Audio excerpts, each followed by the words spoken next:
Jim wrote a fantastic book called Better Together with Warren Bird several years ago. And what I'd love for you to share from that resource, Jim, is what are some common mistakes you see churches making when it comes to mergers? I think I'm going to just give you 6 words, and then Okay. I'll unpack them. The first word, it has to do with relationships, the relationship, then the mission, the focus, control, communication, and the grief process. Okay. So let me unpack those 6 Okay. issues. The first one is, the first mistake to make is not defining the relationship. You know, that DTR, define the relationship. Every merger, and every merger is unique, every church merger is unique, but it's like a dance. And in a dance, one leads and the other follows. And we have to establish right up front really clear who's the lead church here and who's the follow. Or who's the lead and who's the joining church. That's not always obvious to the declining church who's in lead, who should be leading this. Also, we've identified there's 4 different kinds of mergers. They're not all the same. And so we kind of use this family language. There's a marriage merger, which is a very rare kind. 2 co-equals coming together and creating something new together. But even in that situation, one of those churches One has leads, to take one the follows. lead. Yeah. That's right. And then there's a rebirth merger, which is probably the majority of them, where the church really needs a new chapter, a new life, a rebirth. And then there's sort of in between a merger and a rebirth. I mean, a marriage and a rebirth is a adoption merger. And then the fourth one is what we call the ICU mergers, which is the typical ones of the past, which were 2 struggling churches as a last gasp effort to try to, survive. They are joined together, but they're more like 2 drowning men who are trying to survive at the expense of the other, and they both go drown. But anyway, so define the relationship, or is an important first step in a merger. The second thing is mission clarity. The more clarity that the lead church has about what our mission is, what our vision, what our strategy is, the more clarity around that, the easier it will be to determine whether we should even entertain this merger possibility.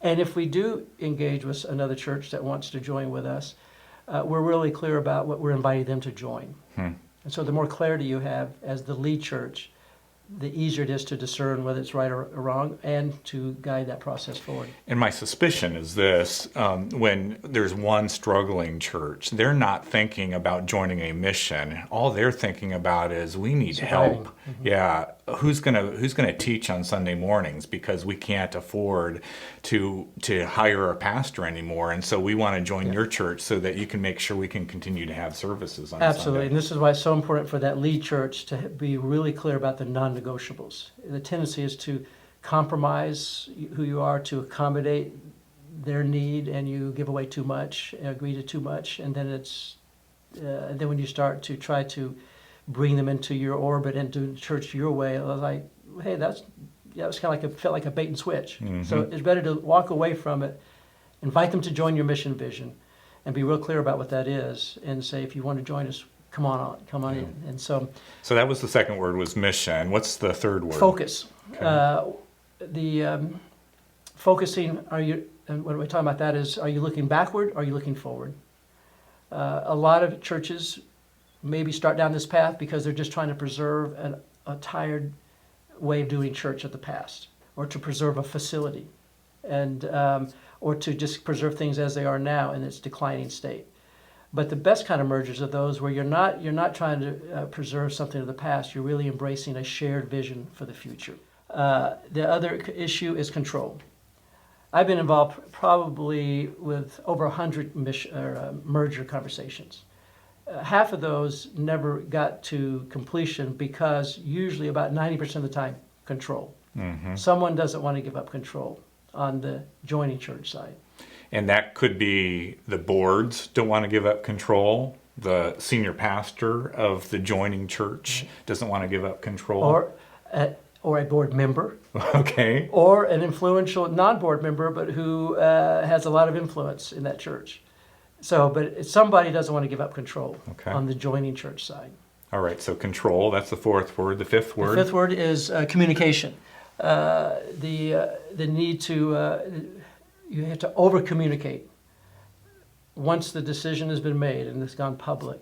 to the two churches. You have to over communicate. Why are we doing this? How this is going to work, and the benefits of doing it. And so under communicating is a mistake. Is a mistake that churches make. You got to over communicate. And then finally, you mentioned grief. Yeah. What's that all about?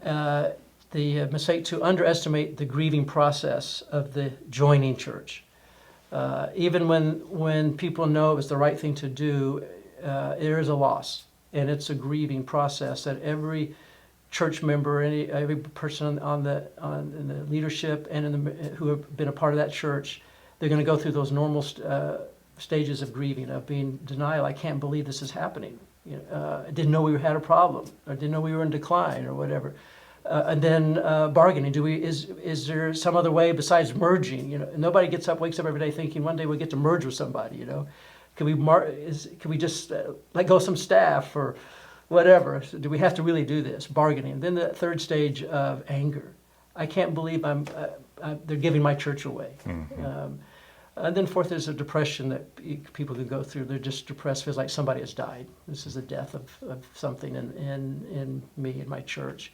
But eventually acceptance, hopefully, is where people land. And people go in and out of those stages, especially in that first year leading up to the merger and the year after the merger.